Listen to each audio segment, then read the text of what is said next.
കുവൈത്തിൽ വരും ദിവസങ്ങളിൽ ചൂട് കനക്കും. ഇന്ന് രാജ്യത്ത് ചൂടുള്ളതും വരണ്ടതുമായ കാലാവസ്ഥയും പൊടിപടലങ്ങൾ നിറഞ്ഞ കാറ്റും അനുഭവപ്പെടുമെന്ന് കാലാവസ്ഥാ വകുപ്പ് അറിയിച്ചു. പൊടിക്കാറ്റ് കാഴ്ച മറയ്ക്കാൻ ഇടയാകും. രാജ്യത്ത് വരും ദിവസങ്ങളിലും പകലും രാത്രിയിലും ചൂടുള്ള കാലാവസ്ഥയായിരിക്കും. ഇന്ന് പകലും രാത്രിയും ഉയർന്ന ചൂടുള്ള കാലാവസ്ഥയാണ്. മണിക്കൂറിൽ 20 മുതൽ 55 കിലോമീറ്റർ വരെ വേഗതയിൽ വടക്കു പടിഞ്ഞാറൻ കാറ്റ് വീശും.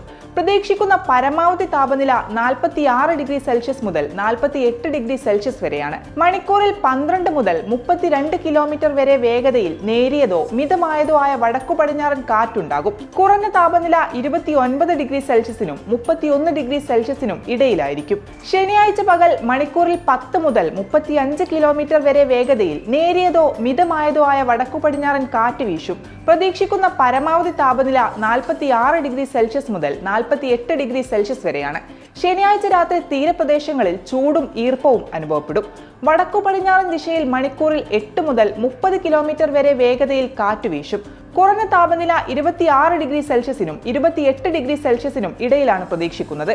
ജൂൺ 7 മുതൽ രാജ്യത്ത് വേനൽക്കാലം ആരംഭിച്ച് തുറയാ സീസണിലേക്ക് പ്രവേശിച്ചു. താപനിലയിൽ ഗണ്യമായ വർധന, പൊടിപടലങ്ങൾ നിറഞ്ഞ കാറ്റ് എന്നിവ ഈ ഘട്ടത്തിലെ പ്രത്യേകതയാണ്.